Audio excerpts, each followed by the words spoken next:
Okay, good afternoon, everyone. I know we moved up the time on you, but I was cognizant of the snow, and so I'm told you are the brave few who decided to stay around and weather D.C.'s roads as they become a little bit snowier. Anyways, good afternoon, everyone. I'd like to begin by offering my deepest condolences to the families of the 3 Americans who lost their lives on Sunday in Manda Bay, Kenya. An attack by al-Qaeda affiliate al-Shabaab resulted in the death of a U.S. service member and 2 Department of Defense contractors, while wounding 2 other American personnel. On behalf of the entire department, our thoughts are with the family and friends of Army Specialist Henry Mayfield, Jr. He was in Kenya in support of Operation Octave Shield, working to protect American interests in the region and improve security and stability alongside our Kenyan partners. We honor him and his colleagues who lost their lives and assure you that the perpetrators of this attack will be brought to justice. The United States conducted over 60 airstrikes against al-Shabaab's safe havens and assets last year, and our forces continue to provide training and counterterrorism support to our East African partners at the Manda Bay airfield to help them in the fight. Moving to Iran. At this time, our top priorities remain, first, the safety and security of American personnel and our partners, and second, our readiness to conduct operations to respond to Iranian aggression. Since the strike, I've spoken with the commanders on the ground to ensure they have the resources they need to protect their people and prepare for any contingencies. As a result, we've increased our force protection postures across the region and will continue to reposition and bolster our forces as necessary to protect our people, our interests, and our facilities. As I mentioned to you yesterday, we have received widespread support for our actions from our allies and partners in the region, and we will continue to work with them to protect our gains against ISIS. I've been in constant communication with my counterparts and have called on them to stand with us in the defense of coalition forces in Iraq. Working through NATO, the Defeat ISIS coalition, and with our partners on the ground, we continue to bolster Iraqi institutions to ensure the lasting defeat of ISIS. As we defend our people and interests, let me reiterate that the United States is not seeking a war with Iran, but we are prepared to finish one. We are seeking a diplomatic solution, but first, this will require Iran to de-escalate. It will require the regime to come to the table with the goal of preventing further bloodshed. And it will require them to cease their malign activities throughout the region. As I've said, we are open to having this discussion with them, but we are just as prepared to deliver a forceful response to defend our interests. Finally, the American people should know that their safety is in the hands of the strongest, most capable military in the world. The men and women of our armed forces should know that we are standing with them and will continue to support them as they meet and overcome today's threats from malign actors, including Iran and its proxy militias. Our partners should know that we remain committed to our strategic priorities in the Middle East, deterring Iranian bad behavior, sustaining the enduring defeat of ISIS, and supporting Iraq as it becomes a strong and independent nation. And the architects of terror should know that we will not tolerate attacks against America's people and interests, and will exercise our right to self-defense should that become necessary once again. With that, I'll open this up for some questions. Thank you. Thank you, Mr. Secretary. I just wanted to clarify one thing. You said earlier that the U.S. continues to engage ISIS in Syria. Has the anti-ISIS campaign in Syria been affected at all by this? And then secondly, there seems to be continued confusion among Iraqi officials about this draft letter. There was a televised appearance by Mahdi earlier today in which he sort of laid out what he said was a signed letter that the Iraqis got. Those are his words. And he suggested that another letter should be sent. What have you done and are you continuing to do to clear up what you said yesterday was a mistake? Our policy has not changed. We are not leaving Iraq. And a draft unsigned letter does not constitute a policy change. And there is no signed letter, to the best of my knowledge. I've asked the question. So there may be people trying to create confusion, but we should focus on this much. What I've said a few times now, our policy has not changed. We are in Iraq, and we are there to support Iraqi forces and the Iraqi government become a strong, independent, and prosperous country. And in Syria, the ISIS in Syria? I've gotten no report from a commander saying that we've had a material impact on our ability to engage ISIS along with our SDF partners. Jennifer? To follow up on Lita's question, what if the Iraqis don't want you to stay? If the Prime Minister says you need to go, will U.S. troops pull out? And also, NATO allies are pulling out. Why aren't U.S. troops pulling out? So we'll take all those one step at a time. There's a few procedural mechanisms, hurdles, if you will, that the Iraqi government would need to go through. We remain in constant contact with them on that. I think it's fair to say that many Iraqis recognize the strategic importance of our partnership with them, whether it's training and advising their military to become more effective on the field of battle, or it's working together with them to defeat ISIS coalition. I think the vote the other day shows the support of most Iraqis for our presence in the country. As you know, most Kurds and most Sunnis did not show, and those Shias who did vote, and many of them voted at the threat of their own lives by Shia militia groups. Even in the last few days, we still see Iraqis on the streets protesting their government due to corruption and the malign influence of Iran. So those sentiments, those feelings have not gone away. So I think at the end of the day, working with the Iraqi people, you'll find that our presence is important for both their country, ours. You also asked about partners. I've talked to many of our partners in Iraq who are part of the de-ISIS coalition. And many Europeans, they are fully supportive of us. They are fully with us. I've been told by them that some of the movements they are taking are simply with regard to force protection.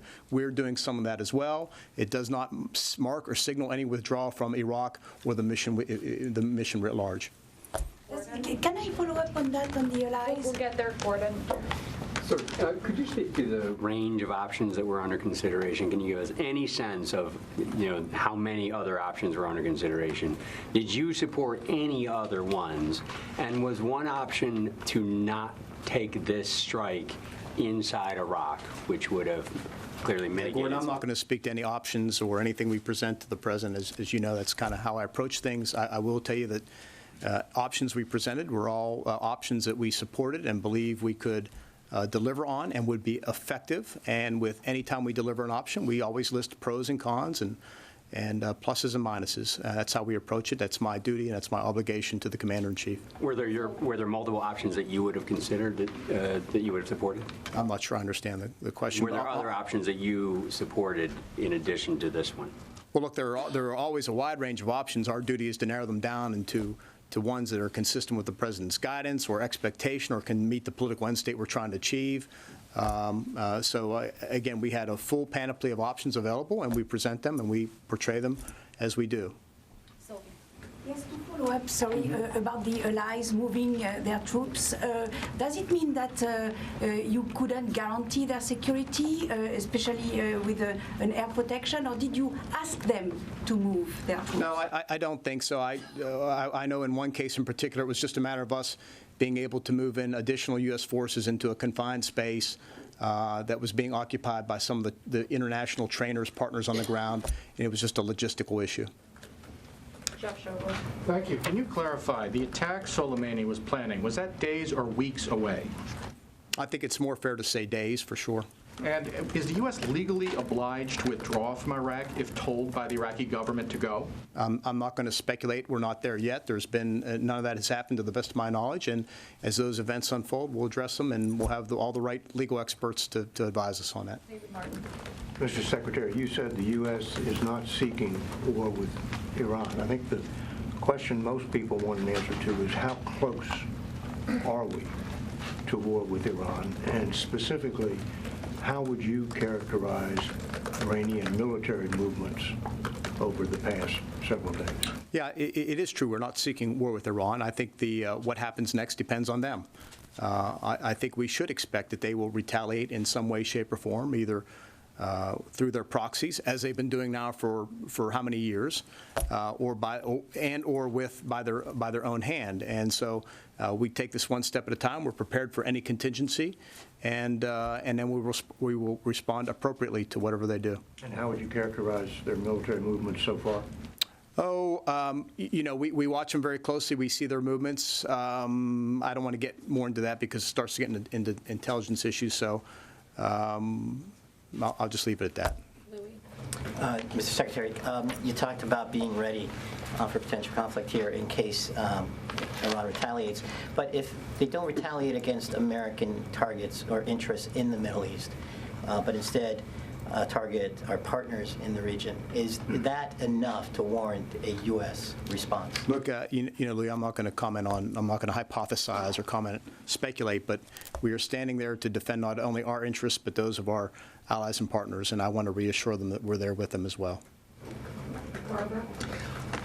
2 points to follow up on, if I may. You have talked about Iran needs to de-escalate. My first question is, does the U.S. have any obligation to de-escalate, or is that solely in Iran's court? My second question, you have said several times in the past couple of days that you will follow international law on potential war crimes. I think, let me set that aside. I think everyone would expect you would do exactly that. My question is not hypothetical. President is out there with his position. If you get an order, would you resign from office rather than violate the law? Barbara, I'm not going to get into some hypothetical that you're portraying here. I'm fully confident that the president is not going to, the commander-in-chief will not give us an illegal order. And as I said, the United States military will, as it always has, obey the laws of armed conflict. And escalation, does the U.S. have any responsibility or obligation to also de-escalate, or is that, in your view, solely in Iran's court? Well, we're not the ones that have escalated this over the past, arguably 40 years, and certainly over the past several months. It's been Iran, through its proxies, and it has consistently escalated this in terms of the size, scale, scope of their attacks. So we reached the point where we had to act in self-defense. We had to take appropriate action. So at this point, as I've said a few times now, the ball is in their court. What they do next will determine what happens in the subsequent moves. Thank you. Mr. Secretary, I would like to ask you, before the attack against Qasem Soleimani, have you been in consultations with your partners in the region, I mean the GCC countries or Israel, if you have informed them that this operation is going to take place today at this moment? Yeah, I'm not going to get into the details of our consultations on any matter with other countries. Obviously, we've been talking about our force posture in Iraq for some time, our concerns about Iranian actions or the actions that they are inspiring, resourcing, or directing through its militias. But I'm not going to get into any details. Just a quick follow-up on your remarks about the parliamentary vote. You raised some questions about the kind of people who did vote and didn't vote yesterday and today. Do you believe that vote was legitimate? That resolution calling on U.S. forces to leave was legitimate? And then separately, on the issue of, you said that you expect Iran to retaliate. Are there any off-ramps to this crisis, or do you expect that we're heading towards this military confrontation? On the first question, I won't characterize it any differently than what many other people have characterized it, many experts, and that is as non-binding. And we know there are mechanisms by which they would have to act. I'm not an expert on the Iraqi government, so I characterize it the way I did with you all the other day as non-binding. With regard to the off-ramps, there's a big off-ramp sitting in front of Tehran right now, and that is to de-escalate, to message us that they want to sit down and talk without precondition, by the way, to the United States about a better way forward, a way forward which would constitute a new mode of behavior by Iran, where they behave more like a normal country, and that would, one could presume, free them up from economic sanctions and allow the Iranian people to pursue the life they want to live, and that is one with freedom and prosperity and all those things that most human beings want. Yeah, thanks for doing this, sir. After pressure from Iran, has the Iraqi government prevented the U.S. military from using certain capabilities within the country, hampering operations in any way? They have taken some actions in the past that had hampered some of our operations with regard to airspace and things like that, but nothing that we weren't eventually able to work through with them. And is that happening currently? There's nothing they're doing right now that is hampering our operations, to the best of my knowledge. I just want to follow up on Phil's earlier question. So what would, just to press you a little bit more on this, what would constitute a binding order from the Iraqi government? Because there seems to be a disconnect from what the Prime Minister is telling Ambassador Tuller and heads of state from Europe about implementing this resolution for the Iraqi Parliament, and what the Pentagon says has been communicated or hasn't been communicated. Yeah, I think that's a great question for the Iraqi Prime Minister. So, but does that mean that you are not taking his communication about the implementation of that parliamentary resolution on its face in terms of what he's actually saying? To the best of my knowledge, I haven't received any communication from him or the Iraqi government about the legislation or about an order or a request to withdraw U.S. forces. Thank you. Mr. Secretary, can you please explain to us how the killing of one of Iran's top generals would contribute to the case of de-escalation? You're asking Iran to de-escalate now. Would the U.S. respond in such a manner if one of your top generals was killed in a third country? Well, let's take a look at history. Soleimani was a terrorist leader of a U.S.-designated foreign terrorist organization. He's been conducting terrorist activities against us and our coalition partners for over 20 years. He has the blood of hundreds of Americans, soldiers, on his hands and wounded thousands more. And then we could talk about all the mayhem he's caused against the Syrian people, the people of Lebanon, even his own people in Iran. He is responsible in the Quds Force for the killing of Iranian people. So this sense that somehow taking somebody who, oh, by the way, over the last few months, had planned, orchestrated, and or resourced attacks against the United States that resulted in the killing of American and the siege of our embassy in Baghdad, and was in Baghdad to coordinate additional attacks, to somehow suggest that he wasn't a legitimate target, I think, is fanciful. He was clearly on the battlefield. He was conducting or preparing, planning military operations. He was a legitimate target, and his time was due. One final question. We'll go to Jeff Schobel. Already asked. Oh, okay. Tony. Can you give a little bit of a preview of what you're going to tell Congress tomorrow in terms of how much detail will you be willing to give members that you're having thus far told the public in terms of the size, scope, and eminence? You're aware how skeptical people are of the imminent threat issue. You were there in 2003 when you heard all that. Mm-hmm. So temper expectations. What are you prepared to disclose to Congress tomorrow? Well, look, first of all, much of my messaging to Congress will be the same as what I'm delivering to you all here in terms of my views on the policy, the broader regional situation, the history. Obviously, with members of Congress, we can go into a classified set. We will be in a classified setting and be able to share more.